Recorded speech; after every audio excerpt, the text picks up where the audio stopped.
Recording has started. Thank you so much. Good afternoon, committee members, council colleagues, SEC staff, and members of the public. I'd like to call the April meeting of the Finance Committee to order. It is now 2:01 p.m. At this time, I'll call the roll. Andrea Comer, I am here. Councilman Karpowitz. Here, thank you. You. Councilman Shirley. Here. Councilwoman Skyers Thomas. Present. Councilman Walton. We have a quorum. I also acknowledge that Executive Director Clay, Associate Accountant Jennifer Stevens, Christina Diamond, Karen Colbert, Jennifer Edwards, Vera Lundberg, and Arlene Galindo Jimenez are from the SEC team are here. Our first item on the agenda is the approval of the December 13th, 2023 minutes. May I have a motion to approve? So move. May I have a second? Second. Any discussion? Hearing none, all in favor? Aye. Any opposed? Any abstentions? Thank you very much. Next item is the approval of the January 9th, 2024 meeting minutes. May I have a motion? So moved. May I have a second? Second. Thank you. Any discussion? All in favor? Aye. Any opposed? Any abstentions? Great. The next is our FY24 financial review. Along with the meeting minutes, the monthly balance sheet as of March 31st, 2024 was shared with the committee and council members. So at this time, I'll ask Jennifer Stevens to walk through the report and answer any questions committee members may have.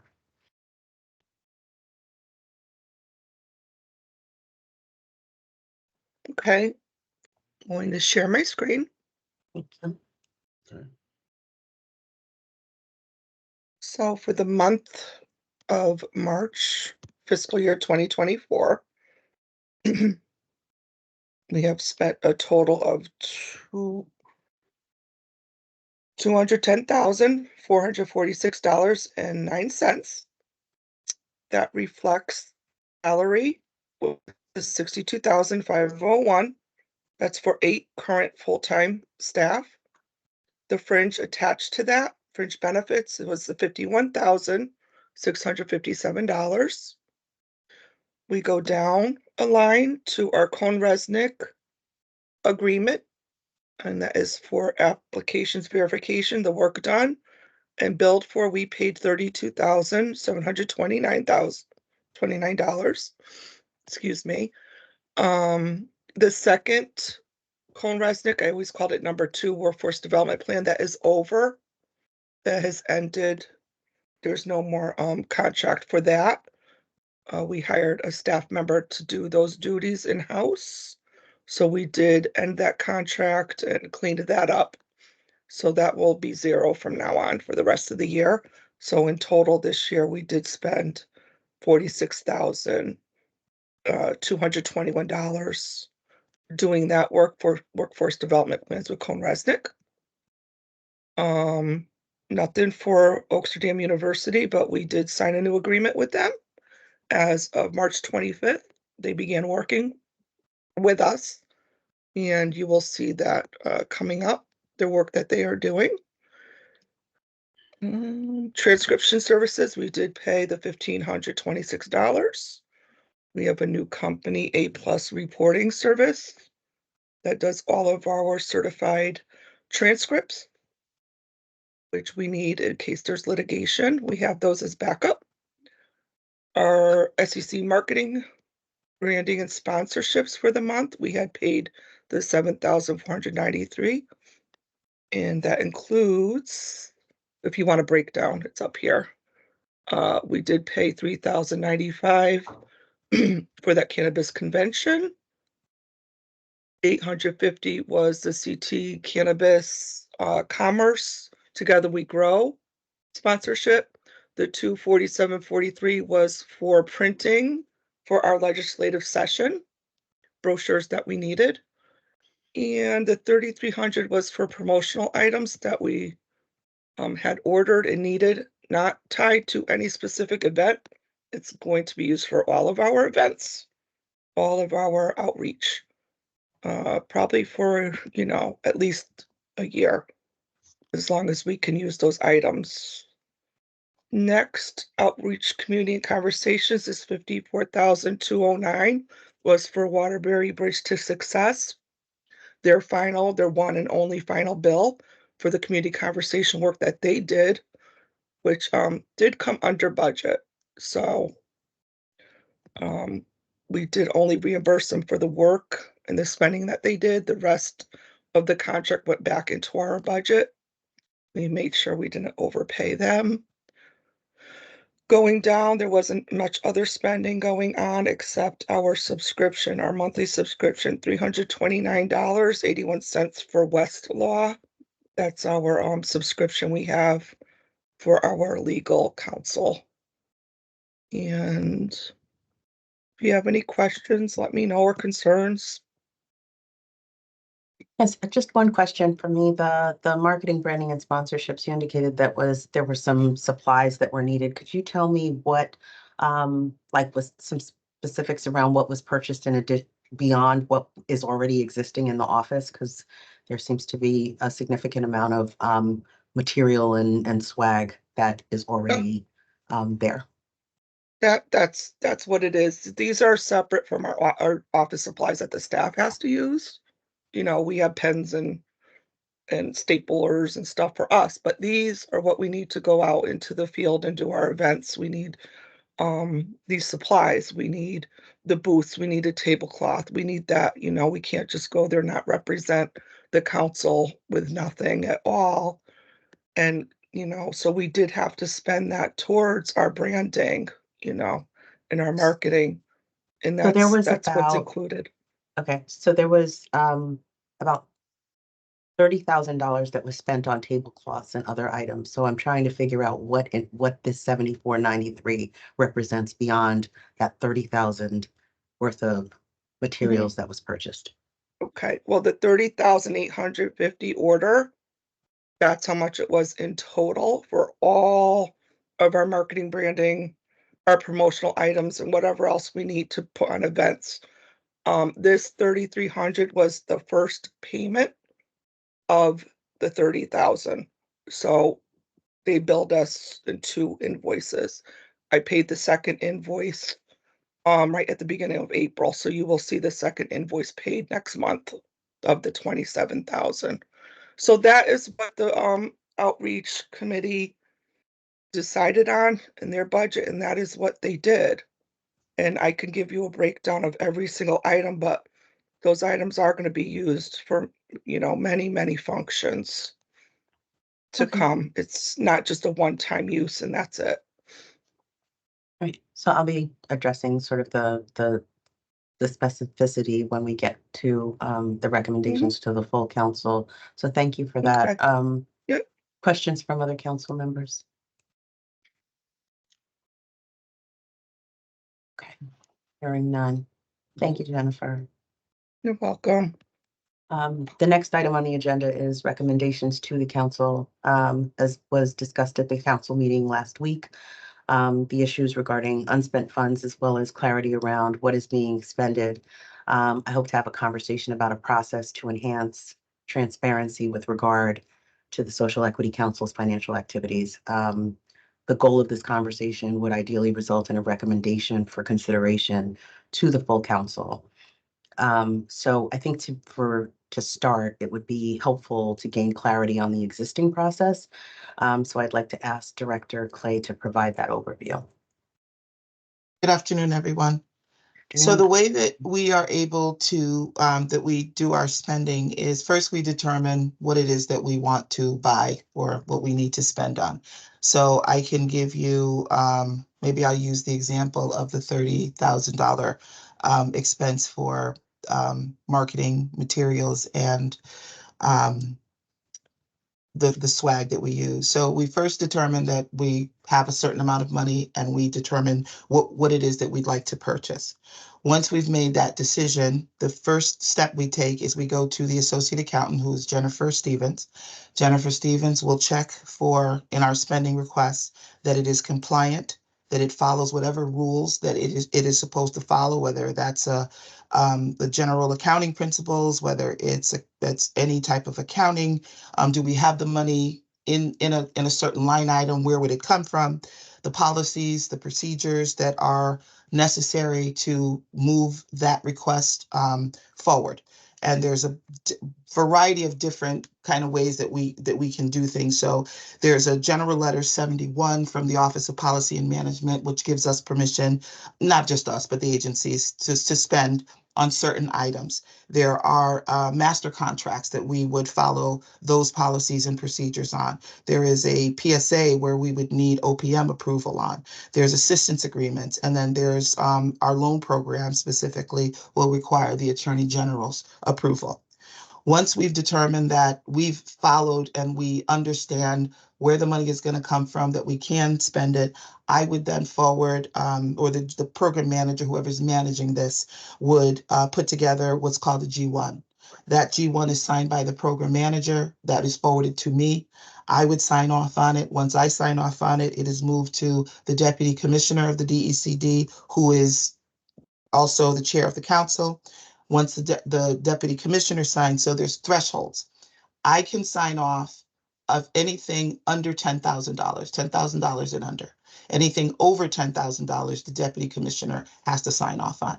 Anything over $25,000, the commissioner has to sign off on.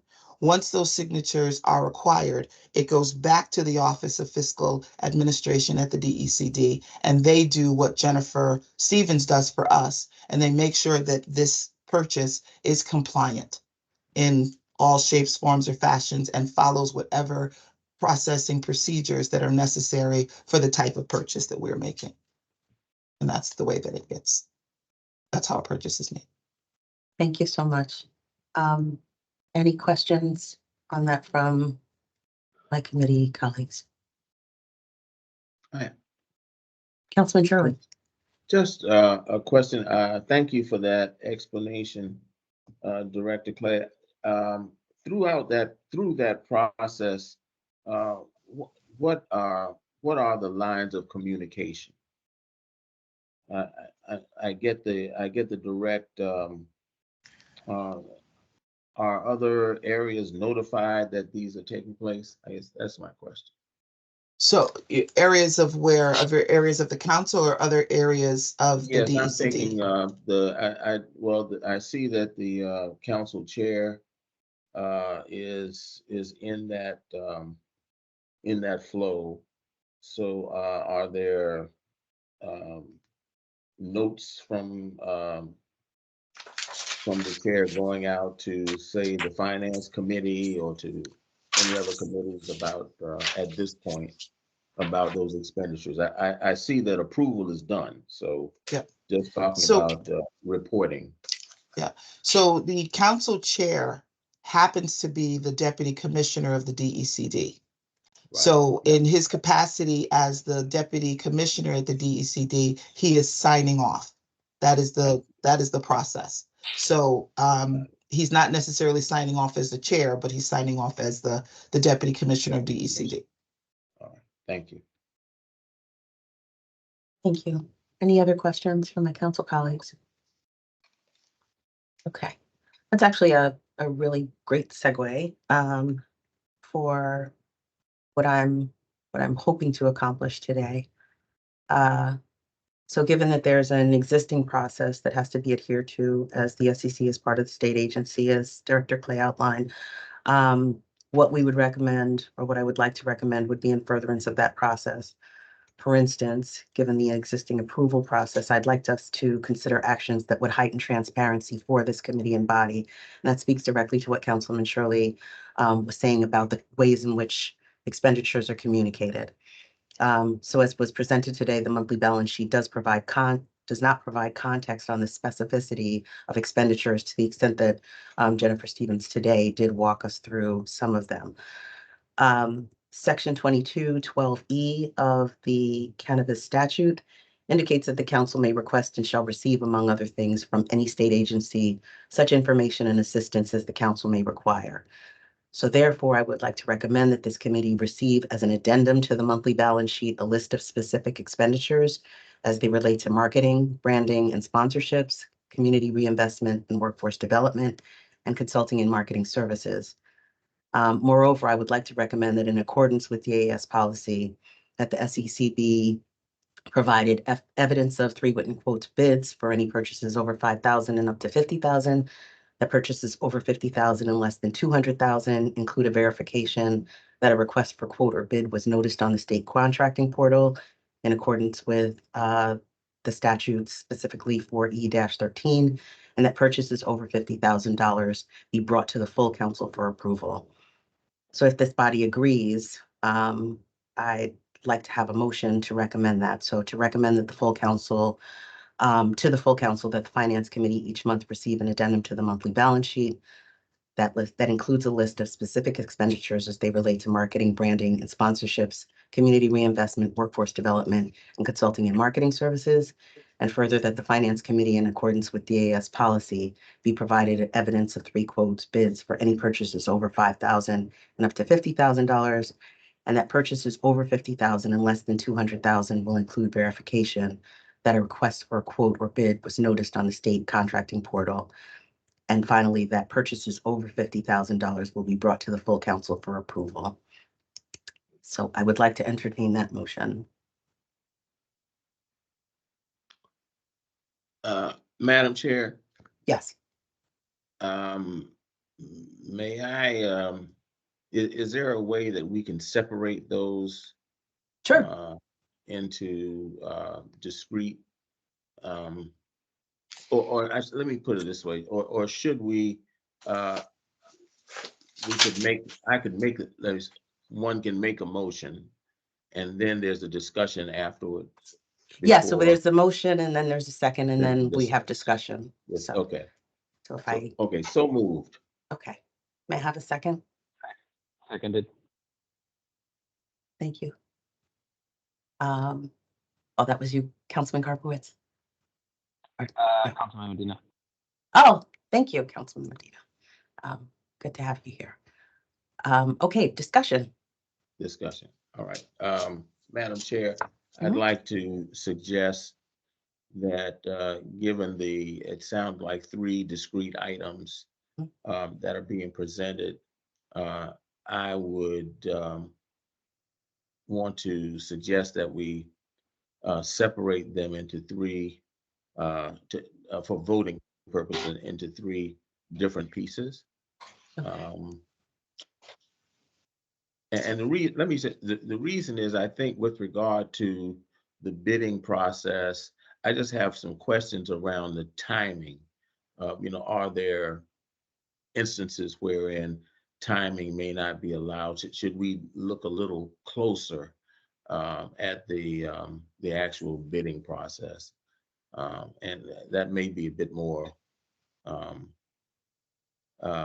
detailed in terms of.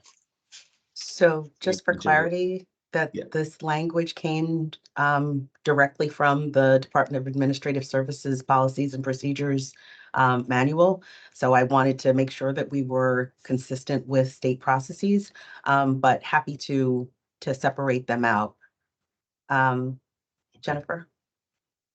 I wanted to remind you that in the case of getting bids, when they're on master contract, we have to first check if they're on master contract, Okay. which is what we do and what we use those companies first, which DAS already went through that bid process and awarded the master contract.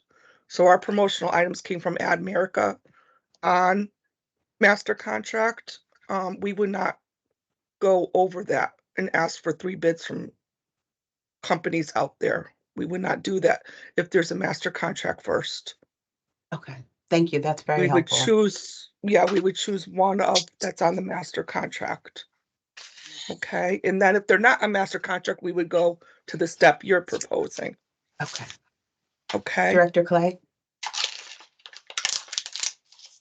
I just wanted to remind the council, the committee, that we are required to follow all of the DAS processes and procedures. The only thing that may not have happened in this process is we may not have shared this information with the finance committee or the council, but we have always been compliant in our purchasing and in following procedures that are required by the state of Connecticut. Okay. So, given the additional context, Councilman Shirley, if you would rescind your motion, I would like to, I guess, restate the language, because there are two items in particular that I do want to make sure this body considers. All right, cool. I rescind the, yes. I Thank do you. rescind the motion. Yeah. Councilman Medina, will you rescind your second? I do. Thank you. Okay, so I'd like to entertain a motion in that case, that this committee will receive as an addendum to the monthly balance sheet a list of specific expenditures as they relate to marketing, branding and sponsorships, community reinvestment, workforce development, and consulting and marketing services. May I have a motion for that? So moved. May I have a second? Seconded. Any discussion? Hearing none, all in favor? Aye. Aye. Any opposed? Any abstentions? Great. The second piece of this that I would like to request a motion for is that any purchases over $50,000 will be brought to the full council for approval. May I have a motion for that? So moved. May I have a second? Thank you, Councilman Medina. Any further discussion on that? Hearing none. All in favor? Aye. Aye. Aye. Any opposed? Any abstentions? Thank you. So that was relatively painless. Is there, so those two recommendations will go to the full council for approval. Lastly, is there anything for the good of the order? Hearing none, may I have a motion to adjourn? So moved. May I have a second? Second. Thank you all so much for your participation and support. We stand adjourned. Enjoy the remains of the day. Thank you. Thank you. Thank you very much. Thank you, Director Clay, and thank you, Jennifer, and everyone. Thank you, Councilman.